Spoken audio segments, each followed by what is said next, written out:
very emotional to see the great Robert Ford here, age 90, to think about his service to Tibet, his suffering in a Chinese prison, and the fact that the Chinese didn't break him, and that he kept up his enthusiasm and support for Tibet for so many years. He's a great man. Robert Ford's birthday, even though the British government doesn't recognize Tibet as an independent country or was an independent country, but a person like Robert Ford, who worked for the British government and later on for the Tibetan government in independent Tibet, and his birthday celebrations today with Tibetan community in Britain is a significant event, signaling that Tibet had a good friend and who had witnessed Tibet as an independent country.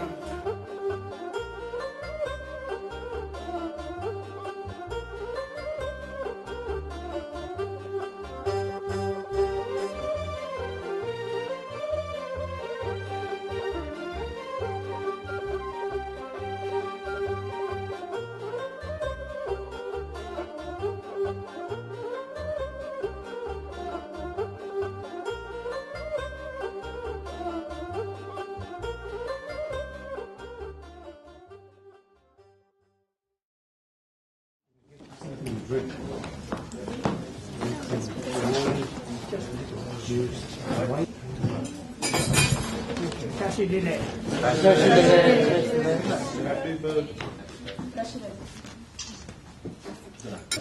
Happy birthday to you. Happy birthday to you. Happy birthday, dear Robert. Ladies and gentlemen, on behalf of the Office of Tibet and the Tibetan community here in the UK, I'd like to welcome you here all to celebrate Mr. Robert Ford's 90th birthday. It is with great honor and pleasure I'd like to welcome you all to this very special birthday celebration for our great friend, Mr. Robert Ford. We are also very happy to have with us today Mr. Ford's family, and let me introduce them to you. His two sons, Giles and Martin, Martin's wife Francoise, and their three lovely children, Emma, Candice, and Nicola. I informed both His Holiness the Dalai Lama and our newly elected political leader, Dr. Lobsang Sangye, and His Holiness sends his best wishes and prayers on this birthday, and I have a message from Dr. Sangye with a special gift. And thank you all for coming, and I'm going to read out the message from Dr. Sangye. Dear Mr. Ford, I was very happy to learn from our representative, Mr. Thupten Sangye, that the Office of Tibet is organizing your 90th birthday celebration with the Tibetan community in Britain. On behalf of the Central Tibetan Administration, I'd like to take this opportunity to wish you a very happy birthday with many more years to come.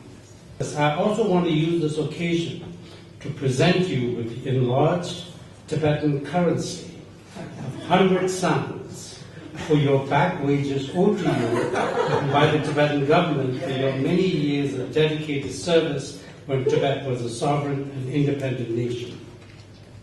We are sorry that it has taken all these years to give this to you, but there have been extenuating circumstances of which you are all too aware.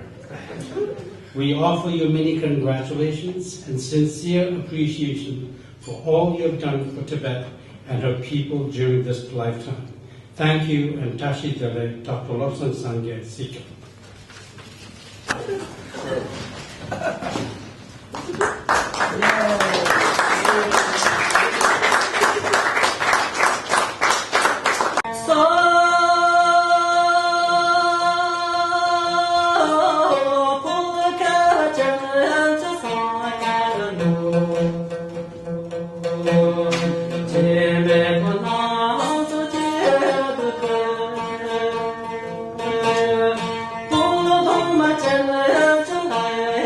Jai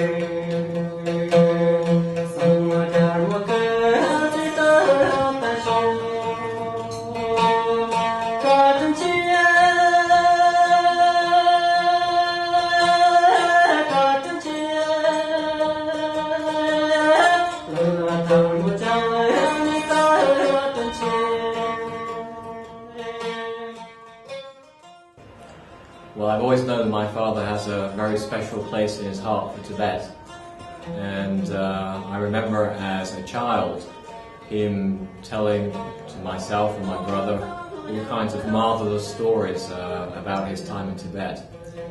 I think that probably one of his greatest frustrations in life is not to have been able to go back to Tibet, and probably more importantly, to go back to Tibet with his children to show us what a wonderful country it was. Tibet in rather, should we say, difficult circumstances, and therefore was not able to take any of his photographs or possessions or what have you with him. But I think that there are a number of people in our situation that have some documents, some archives. It's also important that, for example, my brother and I have spent time with my father on photographs, trying to find out, asking me questions, where was it, who were the people involved, what was the particular ceremony, in which town. So I think it's important that these various documents are, as I said, are made available, and that we develop a network of people with an interest in Tibet, of children, of people who lived and who worked in Tibet. And that we're here today. My father is he's not an emotional person. And to see him emotional, I'm 55, he's 90. I've obviously known him a long time. I've never seen him quite emotional as I have today. So, it just shows that it goes right to the heart. Yeah. That this is, I've been to several events like this over the years, but this is the first time that I've come with my 3 children. Okay. And so I think what has fascinated them, they thought they were just coming to what I call a birthday party with a few people. And to see the love between Tibetans, between Tibet and my father, to see that firsthand, I think is absolutely fundamental for them. So I think it's been a big learning experience for them as well, so that's great. Thank you very much. Were there any speeches? I was firmly told no. So I haven't brought one with me. But it's not an occasion when I feel I need something written down to express my deep sincerity and thanks to Tibet and the Tibetans for all they have done for me. This is a very emotional time for me, as you will well understand. Being amongst friends for many years, remembering the happiest days of my life, is something which is very emotional for me. So I hope you'll excuse me if I just say thank you all very much for coming along. Thank you very much for all you do for the Tibetan cause. Carry on your good work and recruit more helpers for Tibet. Thank you. And I wanted to show a photo of Robert Ford taken in Lhasa with my father. This was probably taken about 1948, when Robert Ford joined the Tibetan government as wireless operator. And my father was working at the British Embassy legation then. Worked with the British legation in Lhasa, and Ford first came as radio operator to relieve Reginald Fox, who was the radio operator in Lhasa. And that's how my father and Bob Ford became friends. So this was taken at Dikilinka, which was where the British legation was stationed.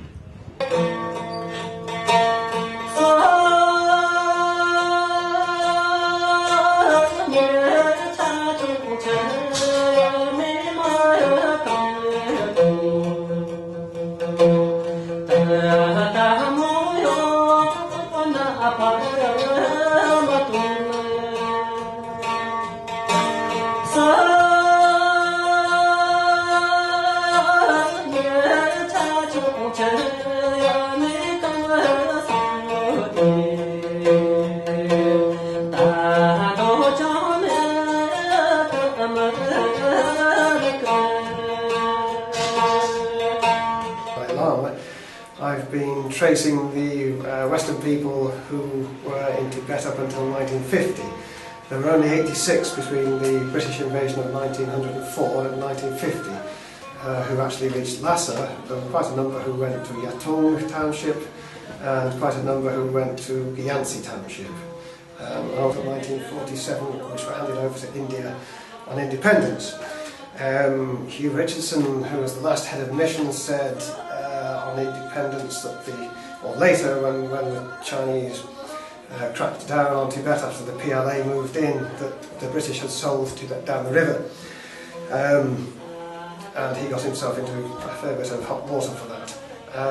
To Chinese people in private, you can have good conversations, you can discuss anything. I think the big move for the Chinese now is to be able to take private discussions into open public discussion, and I wish them the best of luck there. Do everything. I mean, the Tibetans are the absolutely most determined exiles and refugees I have ever met, and I would never dream of giving them advice. It's a tragic situation, and they do their absolute best, and they do it when especially the British and the Americans are such cowards. I fear that I will never be able to go there again, but Tibet is always in here, as it is with Robert Ford.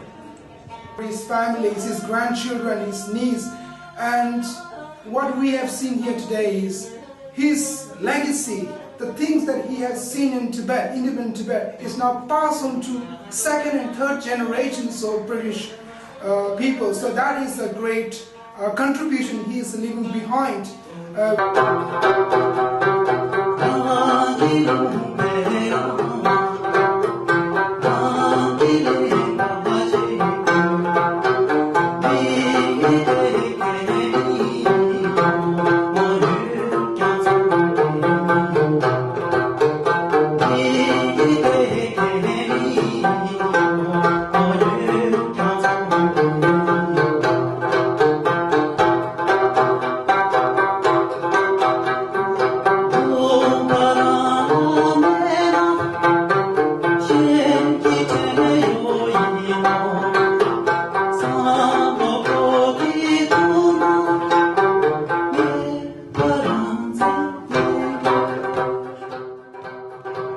I think you are part of our history. Yes. It's a very proud absolutely. And as I said before, I think he is perhaps the only surviving Westerner who witnessed sovereign and independent Tibet. Yes. And it's, for Tibetans, you are in a way a gift. Yes. And I felt when I saw how His Holiness sort of reacted with you when he met with you. He was so fond of you. And he was truly concerned at that time when you were coughing on the And he gave me some medicines and he said, we'll make sure that it gets to him. Which I did take. And I just felt, and my God, it's just, and as his representative, when I found out you're celebrating your 90th birthday this year, and I felt that as a representative, I have to do something while I'm here. Very kind. Because as you saw, how Tibetans reacted and how much they love you, and that was the main reason